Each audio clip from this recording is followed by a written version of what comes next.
Hey, good morning, good afternoon, good evening, wherever you may be. Scott Luton and Enrique Alvarez with you here on Supply Chain Now. Welcome to today's live stream. Enrique, how you doing today, my friend? I'm doing great. Always a pleasure to co-host with you. It's great to be here. I'm excited, starting a new week as well, and we're ready. We're ready. We have a really good show. We've got an outstanding show. We got some big topics, folks, today. I promise not to belabor the heat anymore. I've been told by numerous folks out there across the global supply chain now fam that I talk way too much and I complain way too much about the heat. I should be used to it by now. So that's my commitment to y'all. But as Tricia says, happy Buzz Day to everybody. Let us know where you're tuned in from. And of course, we want to hear from you throughout the hour. As Enrique mentioned, folks, it's The Buzz, where every Monday at 12 noon Eastern Time, we discuss a variety of news and developments across global supply chains and across the global business world. News that matters is what we like to call it. And we've got a great show here today. We're going to be diving into some of the recent trade deals or frameworks, critical observations on the global logistics market. And we're going to be sharing a few insights on the steel industry, which has been in the news here lately. We're going to offer up and discuss one stark assessment of what may lie ahead for the U.S. economy. And we're going to be sharing a few innovative procurement approaches that leading companies are taking. All of that and more. And I get to do it with Mr. Good Looking, the international man of mystery, Enrique Alvarez. Enrique, it should be a great episode of The Buzz, huh? It definitely should be a good episode, and we have a lot of things to talk about. Good news, interesting news, and it's actually going to be a definitely exciting time. So, Hey, if to your point, if Nadeem is here all the way from Saudi Arabia via LinkedIn, you know it's going to be a great show. Nadeem, hope this finds you well, my friend, and looking forward to your perspective. And that really is a great segue because we got two friendly reminders for our Supply Chain Now global fam out there. Number one, just like Nadeem said, hey, give us your take in the comments, whether you're tuned in via LinkedIn, YouTube, X, Facebook, Twitch. No matter, let us know what you think. It's important to us. And secondly, if you enjoy the show today, we'd love for you to share it with a friend, your network, your Aunt Edna up in Illinois. No matter, they'll be better off that you did. And you see this, Enrique, I've got my Sharpie ready to take 17 pages of notes from your expertise here today. One more quick shout out. Ed's tuned in from the United Kingdom via LinkedIn. Great to see you, Ed. What part of that country you tuned in from? Okay, so Enrique, before we dive into the news, I've got a topic that is near and dear to your heart here because it's National Soccer Day here in the States. So yesterday, Enrique, I was watching this incredible conclusion to the Euro 2025 women's tourney where England won in a shootout with Spain. Man, it was exciting, amazing match and finish. Congrats to both teams, and congrats to England winning, I think, for the second year in a row. And then I realized on July 28th, it's National Soccer Day here in the States. Maybe we should rename that to football like the rest of the world, but I'll save that for another day. So, Enrique, you are a massive football fan, big fan of the game. What is one of your favorite all-time football or soccer moments from your lifetime? This is the fun warm-up question I was telling you about. well, first and foremost, let me say that I had no idea today was National Soccer Day. So, congratulations to everyone out there that's playing soccer. I'm from Mexico originally, and it's been amazing to kind of see the progress of the sport in this country. So I'm very excited to be here in the US and being part of soccer and how it's been growing for years and years. And I'm pretty sure it will continue to do that. So one of my favorite, and I've been playing soccer my whole life, but one of my favorite memories actually is not that old, it's more recent. It's like the World Cup final, last one, with Messi finally winning the World Cup. I mean, great player, great story, and an amazing game. So I think that's kind of at least top 10 in my book. Yeah, I bet a lot of big fans of the wonderful sport of football or soccer out there, I bet that's on their list too. I heard a lot of talk about that tournament, and I'm looking forward to. I think the U.S. is hosting. What's the big tournament? It's hosting regionals or what was that tournament? No, the World Cup. World Cup. World Cup's coming to U.S., Mexico, and Canada, which is one of the biggest news in the history right now. Wow. Well, of the okay. sport. But no, it's going to be exciting, and yes, we'll talk a little bit more about soccer as well as how soccer is connected to supply chains around the world, because a lot of teams are getting ready, a lot of stadiums are being built. I was in Mexico last week, and they're getting a couple of subway stations ready to receive Nice. all the fans. And so that could potentially be a good episode at some point, because there's a lot of supply chain involved in making all this thing happen. All the sports of the world, and certainly one of the biggest competitions being the World Cup. And I'm showing, I'm being very transparent, folks. I'm still learning. I'm a rookie soccer or football fan. I'm still learning all the different things, big and small, about the sport. But I want to piggyback on something you shared there, Enrique, and we'll definitely need to do an episode about that. We've got one of our favorite friends, part of our SEN fam, that used to lead logistics for an NFL team. And we published in With That Said a few months ago, back when the big game was taking place, the Super Bowl.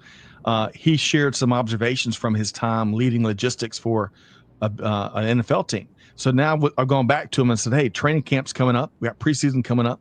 Yep. Give us some logistics experiences and observations there. So stay tuned, whether it's soccer or American football. We love exploring the intersections of how supply chain makes it all happen. So let's do this. Speaking of With That Said, Enrique, we had a great edition drop over the weekend. Now, in this edition, we focus on a few things. I'm going to cherry pick a couple. One, hence the graphic you see there, the ongoing merger talks between Union Pacific and Norfolk Southern, which could create the first coast-to-coast railroad network run by a single operator in U.S. history. We'll see. The last time a similar deal like this took place, it took 2 years to get the deal done. And that's assuming it gets past regulators. So we'll see. Secondly, we talked about trade deals and trade drama. So the White House announced a deal with Japan here recently in the last few days, where Japan is agreeing to buy 100 Boeing planes, amongst other parts of the deal, and increase their spending with U.S. defense companies by $3 billion. I hope Boeing's ready. Hope they're ready. And as many of you may have seen over the weekend, in a story that keeps evolving here, the U.S. and the European Union agreed to a deal framework, which includes the EU agreeing to purchase $750 billion worth of energy, all sorts of different energy from the U.S. And both deals largely include 15% tariffs on Japanese and European goods coming into the U.S. Beyond those stories, you got resources, live events, you name it. This version was packed with good stuff. So, Enrique, you had some weekend homework. Did you check out With That Said? And if so, what stood out to you? I did, and it's actually, again, highly recommended for all our listeners out there. It's a good, quick way of getting familiar with what's going on in the news, and I think it's a good way of starting the week. If for nothing else, that you'll have bragging rights with your coworkers and you'll be in the know when all those conversations start to happen. So tariffs, I think that's one of the most important ones. We'll be keeping that story and that development very closely if you're a supply chain professional. Yep. And it's interesting to me, Scott, that they're looking into another 90-day truce that's probably going to be officially renewed today between U.S. and China. I think that's going to be very important for our industry. And the other thing that I actually think it's interesting from that same WTS newsletter or article is that Mexico and Canada are about 30 and 35%, when the EU will be 15%. So that's something that's never happened in the history of the U.S. And for the first time, NAFTA is going to be a lot more expensive, so people might actually be able to bring products from Europe more than our neighbors. Interesting. You know, I wish we could dedicate a whole hour to what you just shared there, and we'll have to do that on a future show. But folks, I'm going back to one of the first points Enrique made. In this environment, we talk about it all the time, where velocity gets faster every day, whether it's trade, whether it's innovations, whether it's industry challenges. You name it. We got to stay in the know. So if you don't get your news from here, that's okay. Just get it from somewhere, and a trusted news resource at that. Okay, Enrique, appreciate that, folks. Check out With That Said. As Enrique mentioned, doesn't take long. I think it took like up at the top, it tells you the reading time. I think it was like 5 minutes. That's a piece of cake, folks. And we got Trisha that dropped the link right there in the chat. And Nadeem says that Saudi Arabia is hosting the FIFA World Cup in 2034. Love it. Wow. We need to make a trip there, Enrique. Well, absolutely. And not to continue talking about soccer, but linking it to the weather, Scott, because I know you can't say anything about how hot it is. Right. But I might say that next year during July, it's going to be hot. And I was in Mexico in Monterrey, and it's even hotter than here in Atlanta. So I was a little bit thankful that Atlanta is not as hot yet. And two, I don't know how they're going to play those games, but to Nadeem's point, I'm sure Saudi Arabia will be pretty hot too. Oh, no doubt. No doubt. One quick point. Since we're going to, on National Soccer Day, we might as well give soccer a little extra due. Why not? I love that the World Cup is going to be played across North America, as you're pointing out. And it's things like that. Despite all the trade, vitriolic, and governments, this, that, and the other, we need events like that to hopefully pull the people of these wonderful countries together in all parts of the world. And and that's how a lot of times I'll view whether it's the Olympics, which I love. I'm a big Olympics nerd. I'll be a future World Cup nerd. But I'm looking. I don't know about you. I'm looking at all sources I can to find common threads that allow us to get over disagreements and other friction that we find day to day. Your quick thoughts here, Enrique. No, absolutely. And I think that if we don't need to look that hard, to be honest, I mean, if we just were to look for a second or two, we'll realize that we have so much more in common, right, as human beings, regardless of where you're living, than what we have in differences. So hopefully, yes, hopefully we can be a little bit more open to dialogue, straight, open, candid communication, and then just trying to increase our trust levels in general, because it's going to be needed for trade, and it's going to be needed for supply chains to work. Without trust, it's going to be really, really hard to get us out of this mess that we're slowly kind of digging into. Trust, common threads, and beer. Lots of beer. All right, so folks, here's your daily dose of practical optimism on this Monday, July 28th. Really quick, LK is back with us. Larry Klein down there in South Georgia, where it is warm. Larry, hope this finds you well, my friend. Looking forward to your take on some of the topics we talk about here today. And we have got a logistics and supply chain pro from India, 24 years of experience in all kinds of different areas. How about that? Santanu. I hope I said that right, but welcome. And speaking of trade deals, we're looking forward to seeing what the U.S. hammers out with India in that special relationship. Okay, speaking of tariffs, double segue, Enrique. This challenging trade and tariff environment we're in, we got a great resource, folks, you got to check out. Of course, tariffs are top of mind for everybody, but especially distributors and manufacturers across global supply chain. They wreak havoc on pricing and margins and a lot more things. Lots of companies, I would argue, are still in that wait-and-see mode. Well, take that approach at your own peril. If you're looking to get ahead of the chaos, Enable's new tariff price planner lets you turn all of that uncertainty into opportunity. This tool gives you real-time insights into how changing tariffs impact your costs and your prices. And then better yet, it lets you adjust pricing instantly to protect those margins. So important. You can even simulate pricing strategies before making any moves, right? It gives you an opportunity to look around corners and have a much more accurate crystal ball. We're dropping a link to this great resource in the comments so you can learn more both about our friends at Enable and you can demo this incredible tool. Okay, Enrique, we work hard to make sure folks have as many tools in their tool belt that they can get. Let's see here. Okay, thank you, Trisha. She's dropped a link right there to that tariff price planner. Larry Klein, 80 degrees on his car temp at 7 a.m. this morning. Oh my gosh, Larry. Hey, we're all in pain there. And then Ed is Birmingham in the UK. All right, Ed, let us know the place to get good food in Birmingham in the United Kingdom. Okay, so where are we going next, Enrique? I think we're going to be putting our finger on the pulse of global logistics. So, folks, Enrique here has earned many nicknames, including the International Man of Mystery, because I've rarely seen anyone travel the world for business like this guy does here. Now, so Enrique, as you work with so many leading companies to make global logistics happen, what are a few observations that you can share with us, my friend? I'll have to point out that all those nicknames were actually introduced by Mr. Scott Luton.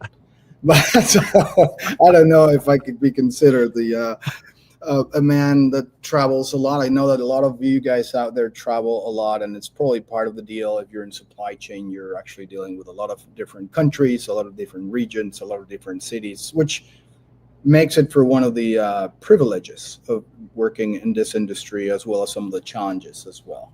So, Scott, what I've been seeing, and for everyone that's listening, it's two things. One, the slowdown demand in the U.S. Everyone's like keeping an eye on the inflation. Everyone's still kind of talking, even though it's not super open or very straightforward about the potential recession. Is a recession coming? It's not coming. So I think that the economic conversations around the USA is something that I see being talked about around the world. No matter where you are, people always ask you about how is the US doing. Everyone seems to be, of course, worried about the situation we have here because it has very strong ramifications to the whole world. And then, of course, the other one is just how can we build this trust back? How can we make strategic plans? How can we use AI to kind of improve our supply chains? And how can we make it more efficient as companies continue to adjust to what will probably be the new norm? Yes. You know, I love both those topics, and we're keeping an eye on inflation for sure, and its impact on consumer spending and how the consumers view, all of us are consumers, but how we all view the economy. And then secondly, building back trust, protecting that trust, growing that trust. That's the name of the game in supply chain and many other parts of life. So those are two great observations there, Enrique, and we look forward to future updates from you. Really quick before we get into the steel industry, Nadeem says, hey, why two names, soccer and football? What's the difference? I think they're one and the same, Nadeem. Good point. And Ed says, I don't think there's any difference. Soccer is American word for football, and football is the usual name in Europe. That's right. Ed and Nadeem, we got sports color commentary taking place in the comments. And let us know, folks, do you play football/soccer? And if so, what's your position? What's your favorite team? Help educate me on this, on the world's top sport by any account. Okay, so Enrique, I want to shift gears. You ready? Yep, go ahead. I'm asking permission today.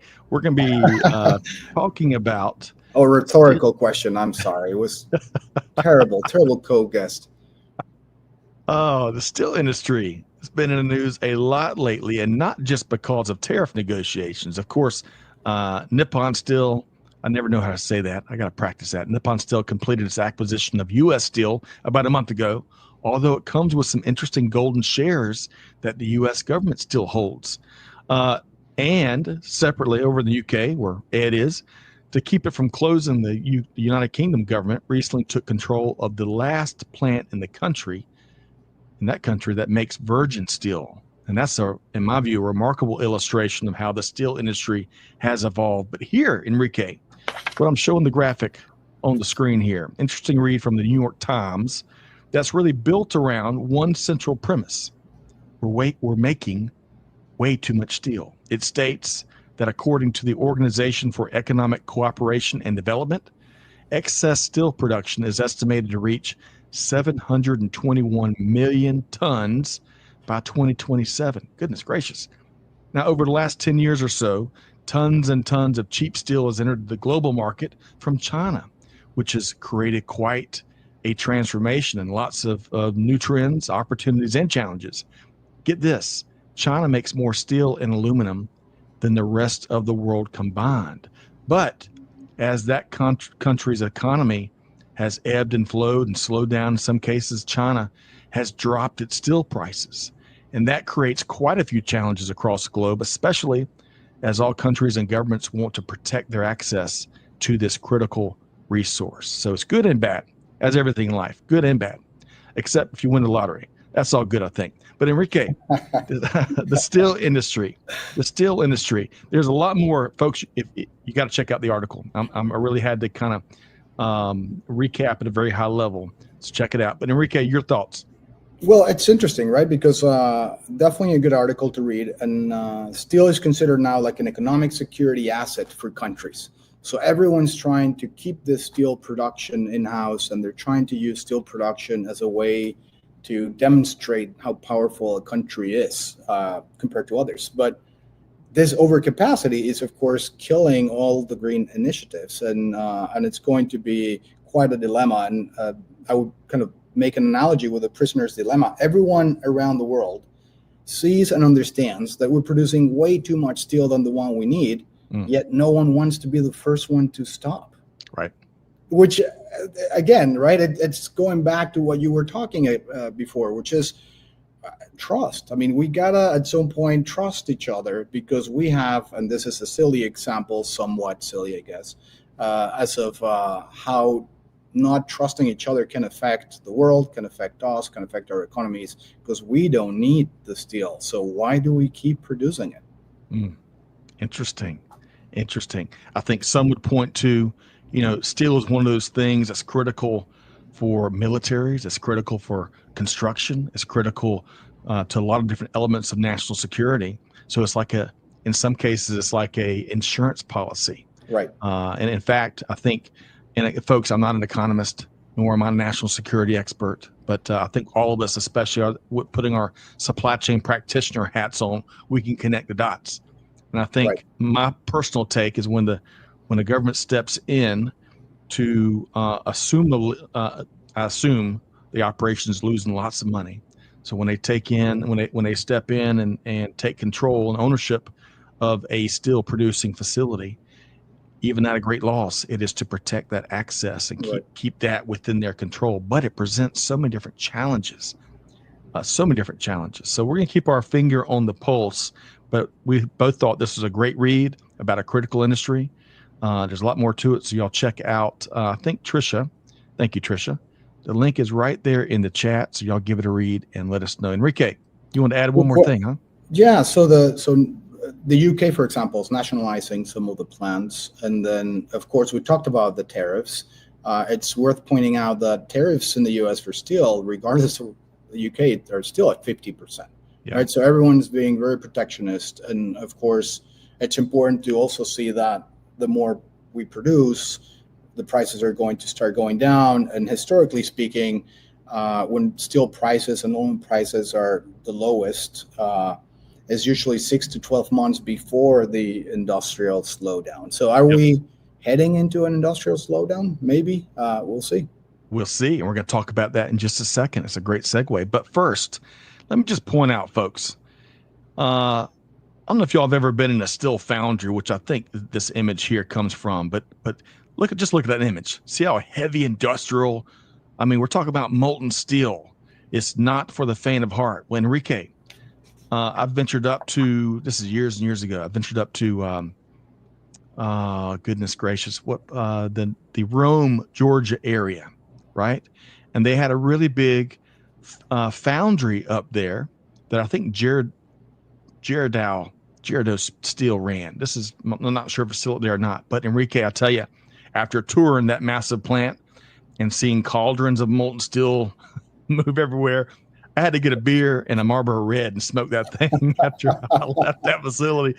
It was amazing, folks. If you get a chance to tour a foundry, do it. There's more to that story, but for the sake of time, I'm gonna move on. Let's see here.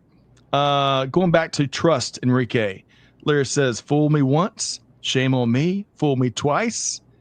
When it comes to trust, just because you're forgiven doesn't necessarily mean they're forgotten. You got to keep it clean from the start. Outstanding advice there, LK. And Abraham, peace be upon you, and to you, Abraham. He's looking for, he's got a diploma in logistics support, looking for job opportunities or training. Hey, we've all been there, Abraham. And if we can help out, we will. Folks, if y'all are in the know and can suggest something to Abraham, please share with him. Okay, let's see here. We are going to dial it in on one frank assessment of where the U.S. economy may be going here. Just like Enrique was asking that rhetorical question a minute ago. Well, check this out. We included this great read by Wolfgang Lamacher. I hope I said his last name right. And with that said, because I thought it was intriguing in particular, I think Enrique agrees with me, and I'm gonna do my best to summarize a few key points. But we recommend, with all this stuff, that you read in full. We're gonna drop a link to it right here. Wolfgang points to the big moves being made at UPS and at FedEx as important barometers in the overall U.S. economic wins. If you haven't heard, UPS cut 20,000 jobs and has closed 73 facilities this year. On the other hand, FedEx has been on the hunt for big-time cost savings since 2023. And they've thus far, Enrique, they found over $4 billion in cost savings, and they're on the prowl for another billion. Goodness. Wolfgang calls these moves, quote, alarm bells for the entire American economy, saying that the transportation and logistics sector is the economy's top forward-looking indicator. Now, he points out that data-based, metric-based indicators like the Cass Freight Index show declining monthly activity in 5 of the past 9 months. And where they things stand right now, they're considerably below year-over-year numbers, as well as well below multi-year peak numbers. Wolfgang shares that past major economic downturns all started with freight indicators going negative, and that tends to be the first domino. But the root cause, decreasing demand due to a wide variety of factors, especially, I would argue, global business uncertainty. Now, what does it all add up to? My crystal ball is pretty cloudy at the moment. In fact, the fog is so thick, I need a Swiss Army knife to cut through it, Enrique. Where are we going? Your thoughts, my friend. Well, I feel like as the article described, and this is very important to note, it's what we're seeing and reading from UPS and some other companies are not just efficiency programs. So they're just not cutting the fat or reducing cost.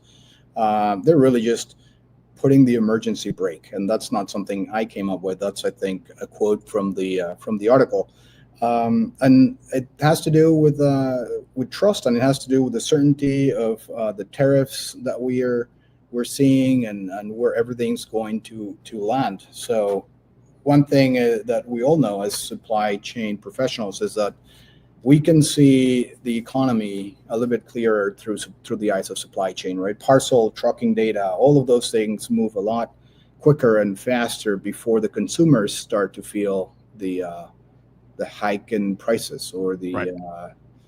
Having less inventory in the shelves of stores and things like that. So it's a good indicator to keep track of. And of course, this can vary, and then this can hopefully improve over the next couple of months. But as of now, all indicators point that we're still going to be in a little bit more trouble than what we already are in. Yes. Well said. Very eloquent, very been there, done that-ish. Even Ivy League-ish, Enrique. A nice little combination, a perfect storm of perspective there from Enrique Alvarez. I'm having a good English day, Scott. What can I say? I am. Some days are not as good, so I have to take advantage of it. Well, you're ahead of the rest. You're ahead of me. I'm a solo language. I need to have better Spanish days. But folks, don't take our word for it, and don't take necessarily Wolfgang's word for it. But this is great perspective that I think is thought provoking. And so you'll enjoy it, I think, as much as I will. So check out the article. We'll drop that right there in the chat and let us know what you think. Okay. Let's see a couple quick comments here. Andre says, "Hey, it's great to see you, Enrique. Greetings from Chicago." You know, wow. Andres. Yeah, I do actually, from high school, and so way back in Mexico. And today's soccer day. So okay. Andres, a great soccer player. I remember playing with him and his team in Mexico City. So Andres, great to see you, man. Thanks for tuning in and thanks for sending that comment. That's right. And Andres, let us know your thoughts where the U.S. economy is headed. What's your purview there in the beautiful, awesome city of Chicago? All right. So going back to steel for a second before we move forward, Larry Klein says, hey, more isn't always better. That's right. A simple, universal truth there. Now, this LinkedIn user, let me know who this is, Amanda and Tricia. And I'm going to pop this back down since it's a big comment. Says the global steel surplus is driven by overproduction and weakening demand, including in the UK. Major producers like China continue high output despite slowdowns in construction and industry. Economic uncertainty, especially in China and the UK, along with rising low-cost exports, was flooded global markets. This imbalance is pushing prices down and straining the steel industry worldwide. Santino, excellent comment. And really quick there, Enrique, not to go backwards too far, but you would think in a vacuum, lower prices are great. Lower input prices are great, but the competition that it drives is really doing a lot of carnage as more and more steel producing countries are having to work harder to find buyers, and they're not making nearly as much money. So it'll be interesting to see where this evolution and this transformation goes next. Enrique, you want one last comment? Are you good with where we left it? No, I said I need to take advantage of my good English days. So Japan, big steel producer. I think it's one of those countries, Scott, that you were alluring to, Yep. that is going to go and start to look for potential buyers, and they're going to be very aggressive as well. So we'll see. Right. We shall see. It's like the ripple effect. Nothing stops with the first degree impact. It's thousands and thousands of degrees, especially when you're talking about an industry with global import as much as steel. All right.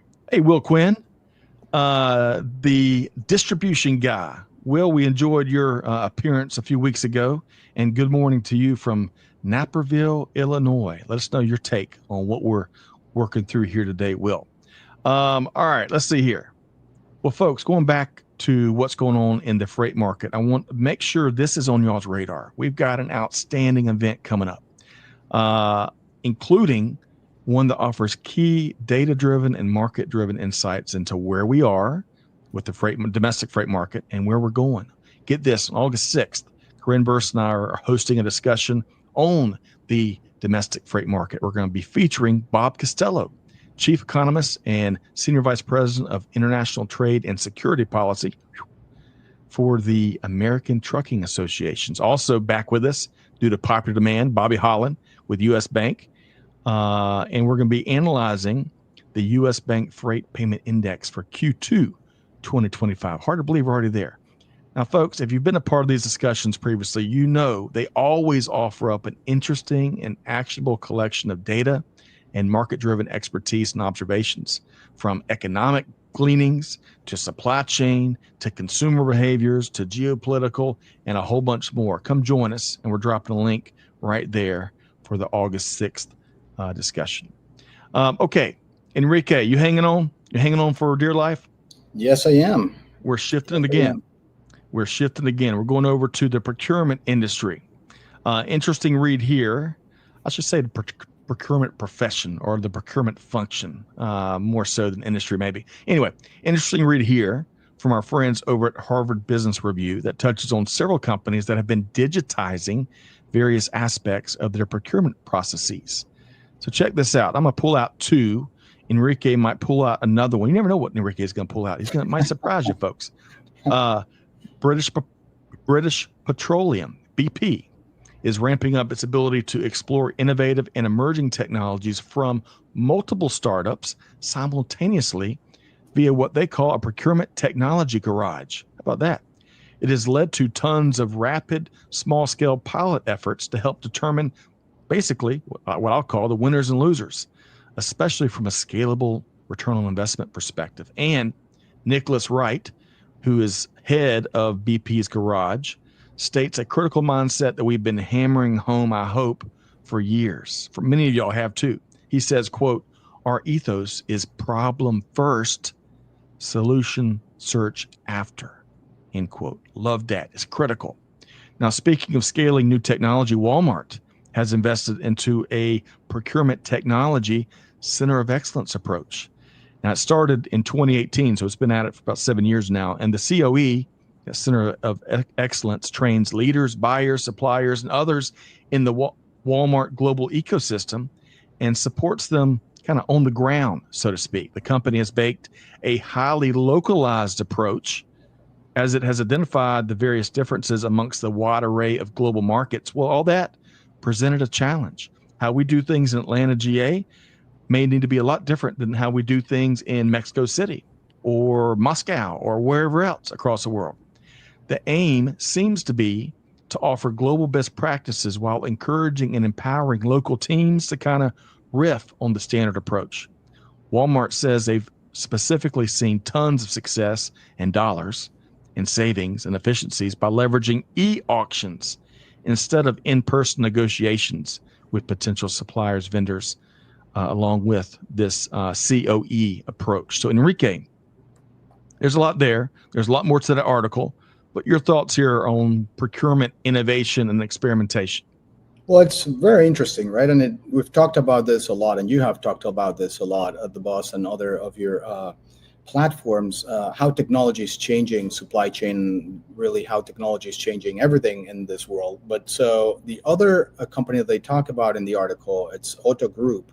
And they're actually using smaller startup companies to come into their company and help them with some of these technological challenges that they're having, so they can test them in smaller scales, confirm their positive ROIs, and then launch them and roll them out. So I think this is more to the audience. It's a great article, and I would ask the audience, right, which one would be the best approach for your company? Is it the BP approach, like having this procurement tech garages and testing first, problems first, ROI, and then solutions? Is it the Walmart kind of excellent center of excellence approach, or do you hire other smaller startup companies to come in and provide solutions that you may or may not end up rolling out? But it really depends on what kind of company you're working with and what kind of problems you're facing. But it seems very interesting, as it's a new way to approach technological rollout in your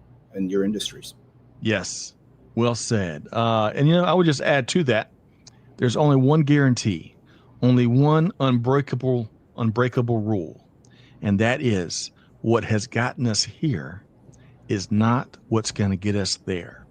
And so I love these big behemoths that are looking at new ways of what I read in that article, finding success not only for their organization, their enterprise, but business and success for some current and new suppliers. So pretty cool stuff. By the way, if you love procurement, you need to make sure you check out The Art of Procurement by our friend Kelly Barner, who's doing some great work over there. AOP, great in-person events, great podcast content, you name it. So check that out. All right. So Enrique, we've got a big now. Look, the August 6th event is a big event. Right. In fact, I don't do little events. We've got some of the best guests around the world in a variety of sectors and industries, and that's why we're all here, right? But this September 3rd event coming up, Enrique, is going to be a very unique one. We're just talking a second ago about what global leaders are doing, right? Well, September 3rd, we got a world-class event. We're hosting an incredible trio of supply chain titans. That's right. Actually, 4. What's a trio is 3. 4 is what's 4, Enrique? Quartet, maybe? Quartets, yes. Yes. I'm telling you, yes. It's awesome English day. Better you than me. A quartet of supply chain titans for a panel discussion on how they're successfully navigating this never normal landscape, which is, folks, here to stay, by the way. Get this: Stephanie Beal, Chief Supply Chain Officer with Hasbro; Sylvia Wilkes, Chief Supply Chain Officer with Lamb Weston, the food behemoth; and Whitney Schlesinger, Vice President, Global Planning and Logistics with what I think is the best spice and food company known to all of us, McCormick, right? We've all used McCormick seasonings. I had a great time with Whitney down at Gartner. Folks, Corinne Burse is hosting this Power Pack panel with Stephanie, Sylvia, and Whitney, and you can't miss it. We're dropping a link to this live session. Make sure you register and be ready, be on your game with your comments and questions, because that panel can bring it like few can. Enrique, when's the last time you saw a panel like that? Let me just ask that to you. I don't know how you're going to respond. When's the last time? No, I don't think the amount of, so the companies are incredible. I think the conversation is going to be very, very interesting. And then the people that are actually working for those companies are even more impressive than the companies themselves. So no, I think that's going to be a very, very good panel, and definitely recommend everyone to sign up, hurry up. Don't And wait get it till the on your last minute. schedule. No, you got to get it on your schedule or your agenda, right. especially if you're like me, when the agenda kind of rules your day-to-day activities. Just put it in there. That's right. Hey, no truth have ever been spoken in what Enrique just shared there. But good news is Trisha is dropping a link right there for that event, and we welcome you to join us. Let's see here. I'm going to go back a bit before we move forward. I think this still might be Santanu. Let's see here. That's kind of big. Let me do it like this. They say 3 leading companies have successfully digitized their procurement processes. He was just talking about the article me and Enrique were covering. Let's see here. And to summarize, these transformations that those 3 companies have been leading in their procurement areas and elsewhere highlight the shift toward faster, data-driven, and more resilient supply chains. Well said, my friend. Now, Andres says, hey, I'd love to join you one day to share my insights on supply chain. By the way, Enrique is not only a brilliant professional, but also a fantastic soccer player. Is that right, Enrique? I like to believe that's true, but thank you, Andres. That's very kind of you. Very kind. Hey, Andres, what else do you know about Enrique? Let's get some of those skeletons out of the closet, my friend. Let's do it on a different episode.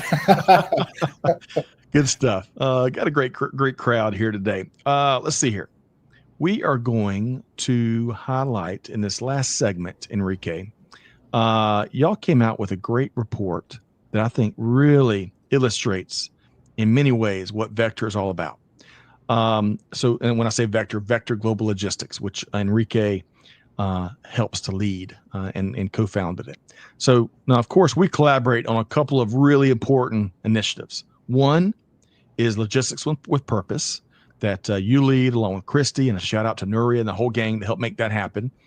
And number 2, Supply Chain Now in Espanol. So big shout out to Sophia and Andre are doing great work with that growing platform. But that's just part of the equation, not to minimize those things at all. It's a really big equation. And when I talk about the equation, I'm talking about how Vector is making a big difference in this world, in the good times and the bad times. So y'all recently released this impact report for 2024. And this is comprehensive. Folks, as I like to say, when I first met Enrique Alvarez, very first time at the Georgia Logistics Summit, I think it was ages ago. It feels like 30 years ago now. And I was getting to know him. I think the 3rd bullet point out of his mouth was, I'm changing the world. We're changing the world. And I kind of snickered, but Enrique didn't. And you could tell that's his mission every single day. And better yet, he's not talking about it. He's doing it, as this impact report shares. So Enrique, I wish we could do it justice and go through page by page, but what's a couple of the most important things about what y'all do for industry and for humanity that is really important to you? Well, we're incredibly proud of that, and I got to say that's one of the most fun things that I have to work with the whole year, just putting this impact report out and just sharing it with people that I like and know.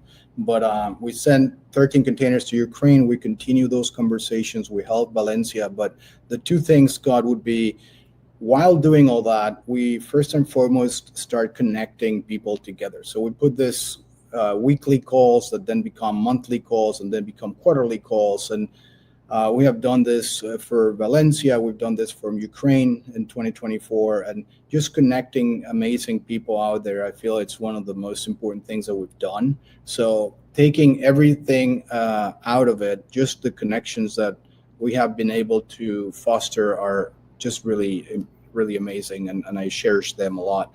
The other one that I'm particularly proud of in 2024 is that we became B Corp certified And we also concluded our ISO certification. So those two certifications, but the B Corp in particular, I'm incredibly proud of, and one of the big milestones for 2024. That's a tough credential to earn. First off, folks, I want to make sure, check this out. This is a great opportunity, whether you want to get to know Enrique and the team better as you look at different suppliers and partners. If you want to benchmark with what your own company is doing out there, you want to look for ideas of how you can make a greater difference. That, to Enrique's point, not only will you delight customers, and really everyone in your ecosystem, right? When you're doing great things far beyond the business side of things, so to speak. But I bet your team members, Enrique, I bet it's a very active central part of your culture in terms of giving forward and making a difference. I bet your colleagues talk about that and laugh about it and smile about it and really enjoy it, huh? Absolutely. And I think when people ask, well, what's the return on the investment, right? Why are you a purpose-driven organization? It's very easy to quantify, right? It's not because we want to feel better, which we do, and we're very proud of that, but it's really because if you are a purpose-driven organization, it becomes a huge competitive advantage, right? You can go out there and start working with companies that care about what you care, and they see the value in that. You can start recruiting people that want to work for a company that's actually that means something more than just making money. And I think those two things, working with better suppliers, working with better people, that makes you stronger as a company. So as a strategy, being purpose-driven pays off, and I would recommend that everyone actually tries it or at least looks into it, because I think it makes a big difference and makes you be a much better player in this crazy industry of ours. Yes. Player, competitor, contributor, pushing all of global industry forward in different ways, which is important to do. Global supply chain is all about moving stuff and making stuff and returning stuff and all that stuff, of course, right? But I'm of the firm belief that global supply chain is in a very unique position to make the lives of folks around the world much better day by day. And I appreciate what you are doing there, Enrique Alvarez. Okay, so check that out, folks. Trisha dropped the impact report link right there. Lots of ideas. You can benchmark. I bet Enrique would invite. I bet you'd love to talk shop about what's in that impact report, Enrique. Is that right? Absolutely. Please feel free to reach out. We love the comments. We love to hang out with people that are smart and driven, like I know people are in this industry. So reach out to us if you have any comments, feedback, or suggestions. We'll be more than happy to talk about that for sure. We sure will. Folks, do it. Bring your questions, the easy ones and the hard ones. Enrique can handle them all. All right, Enrique, man, do we have to really stop here? Are you good for another hour? I'm done. Yes, sure. Let's do it. I'm good, Scott. Yes, you are. Folks, we had too much fun today on The Buzz. Really enjoy learning from and leading with Enrique Alvarez, and you will too. Let's make sure we give folks the opportunity, Enrique, to connect with you, to talk shop, to collaborate on an initiative, to move stuff, and then some. How can folks track you down, Enrique? Well, first, the best way to contact me is probably either LinkedIn under Enrique Alvarez. You can go to our website, vectorgl.com, and you can look for my email there. It's enrique.alvarez@vectorgl.com. Okay. Send me an email or send me a brief text on LinkedIn, and I'll try to get back to you as soon as I can. And we've got the Vector site. It's vectorgl.com. You can find the podcast, Logistics with Purpose, the outstanding work in a really unique vein. They feature a lot of missions and nonprofits. Enrique, speaking of, y'all had an episode last year, I want to say. Hard to believe it's been that long. But there's a soccer tournament that benefits. Yep. Do you remember? It's the Homeless World Cup. World Cup. And it's coming up, by the way. Oslo is hosting it this summer. I think it's going to be in August 20. I'll have to get back to you on the exact dates, but it's coming up. You can Google the Homeless World Cup, and it's a really interesting tournament. I'm glad you reminded me of that because it's National Soccer Day. Also, and to kind of close the circle, I think one of our listeners asked about soccer and the word soccer and football. I quickly ChatGPT it, and the word soccer comes from England. It officially was dubbed the Association Football in the 19th century in England, and Oxford students clipped association to the slang soccer to distinguish it from rugby football. And then, of course, the nickname soccer just tagged along for many, many years after that. So I have criticized soccer and I have actually pegged it to the US, but now I am corrected. The name actually comes from England. So thank you to all those English Oxford students that came up with the term soccer that now we don't like. Enrique, you got to choke the right neck, as they like to say. Yes, I've been barking to the wrong tree. Yeah, there you go. Another great idiom. Also, as he was sharing his Google, I'm going to share my Google, folks. If you're interested in the Oslo 2025 Homeless World Cup, not only can you go back and listen to the Logistics with Purpose episode, where I think y'all interviewed the founder, as I recall, Enrique. Mel, yes, very interesting episode. Yep. Yeah, you can check that out, or you can go to homelessworldcup.org, and those dates for this year's event is the 23rd through the 30th of August. So y'all check that out. Okay, Enrique, great episode. We covered a lot of, and when we say the news that matters, we try to deliver on that, and we also try to, if we were going to be here all day for all the news that matters, it'd be like a 27-hour live stream, and it would bore the world to death. So we try to take some of the most relevant and critical news stories and developments and share it with you. But we're always welcome to your feedback. Enrique Alvarez with Logistics with Purpose, with Vector Global Logistics, with AKA the International Man of Mystery. Enrique, great to have you here. Really have enjoyed your perspective as always, and your mission and your commitment to giving forward, my friend. And I enjoyed all your perspective on, what'd you call it? A good English day? Good English day. Good English day. I'm going to go out there today and just keep talking to people. Okay, please do. Now's the time. And Ed says, hey, it looks like I was wrong. Thanks for the clarification, Enrique. Ed, that's why we're here, my friend. And great to have you here on The Buzz. Great to have everybody, Ed and Santino and Will and Larry and Trisha and Amanda and many others. No, couldn't everybody's comment. But hey, folks, hope you enjoyed today's show.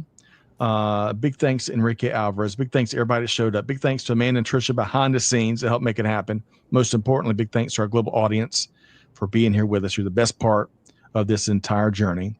But you got homework, folks. You got homework. Number one, be sure to find, as Trisha says, find and subscribe to Supply Chain Now wherever you get your podcast. We got an easy, convenient link right there. You're one click away. And secondly, all right, this is going to be a three-pronged homework. Amanda, if you could grab that link that Enrique just dropped behind the scenes, I think that goes to the Homeless World Cup episode that we want to make it really easy for folks. So we can drop that link in the chat. We'll knock that out. And thirdly, take one thing, folks, just one thing, at least two if you're really ate your Wheaties and taking your vitamins, but just take one thing you heard here from Enrique today, share it with your team, put it into practice. Deeds, not words. That's how we're going to continue transforming global supply chain, global business, and leave no one behind. And with that said, on behalf of the entire Supply Chain Now team, Scott Luton challenging you, do good, give forward, be the change that's needed.